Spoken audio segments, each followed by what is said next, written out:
this YouTube channel. Here I am with a video on the RSI, and the series is whether the technical analysis works on crypto market or not. Before we move to the next part of video, here is a disclaimer. Please read it, and only once you agree, please proceed with next part of video. Thank you. So I'm not recommending any trade over here. These videos are only for information and educational purposes. Please consult your trading advisor before placing a trade, and do follow your risk management rules. Thank you. So here what I've done is, here is 14 days RSI plotted in a live market. I'm showing you all these things that are happening in the live market. Here you can see 1.5389, and soon you'll be 1.5397. So it is evident that whatever we are seeing is from the live market. So this is the same MTL USDT chart on 1 minute time frame.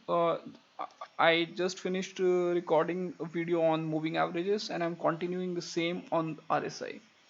So I was telling you that don't take this thing very seriously. Although this thing was broken, this moving average sequence was broken, but there was nothing to get worried about. And then finally, when you had a moving average alignment of blue, brown, and green, you can see prices falling significantly. There are a lot of other reasons, which I'll be covering later. But this is just to this is just a continuation of the moving average chart. Now coming to the RSI, conventionally people think about whether overbought and oversold zones work as far as the RSI is concerned, and whether the divergences are working. So here I'll be demonstrating to you these two facts. So what I've done is, basically I have reset this overbought and oversold zone as 70 and 30 respectively, and now I'll be demonstrating how it works. So I'm addressing first overbought and oversold zone. Okay, so here you can see you have an overbought scenario, and you have an overbought scenario followed by a bearish divergence between these 2 points.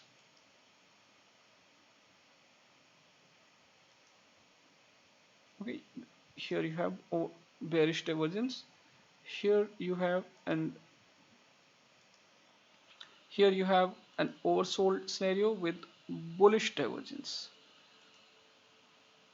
Can you see it? 1.5541 and 1.5521, and here you have bearish divergence between 5722 and 5727. All right, and then going forward, I will be only interested in seeing something like overbought and oversold right now. So here you can see your market is almost getting overbought. If you assume 70 and 30 as your overbought and oversold scenario, I personally do not believe this 70-30, but that is how conventional thinking is, and I want to keep my this video aligned to what people generally think. So this is your kind of overbought zone or overbought scenario, wherein market is making back-to-back divergences, and you can see market is making divergence and price kept rallying. So probably in case if you take a trade by considering this as your stop loss, you might have been triggered and you might have been out of the market. Even if you consider this as your stop loss, you could have got triggered and you could have been out of the market. But anyways, that's not the objective here. Here you can see back-to-back divergences. So this is also an overbought scenario for you. Then you have oversold scenario unfolding over here. This is there is no divergence here. Then you have overbought scenario over here, overbought along with bearish divergences. Then you have again oversold prices, and you have bullish divergences over here.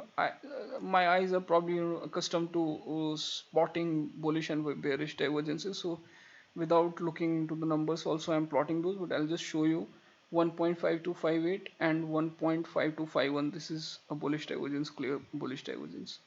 This is an oversold scenario. So the idea is that as far as the bullish divergence, bearish divergence, and overbought and oversold scenario is concerned, I think I have shown you in live market that there are a number of scenarios unfolding, and after that the possible consequences that you think of, you also get in the market. Now you see, this is the live market, and here you can see RSI coming all the way to the level of 12, and which is much oversold zone than people generally give attention to.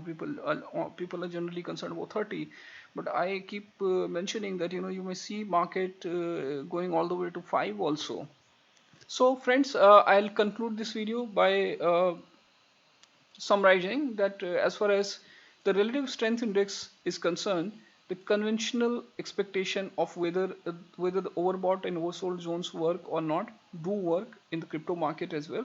And I can take any of the crypto pairs, and I have observed it working. And whether divergences are working or not, I have personally observed that those are also working. But do follow your risk management rules, stay happy, stay healthy, and in case if you like my work, then do recommend it to your friends and family members. Thank you.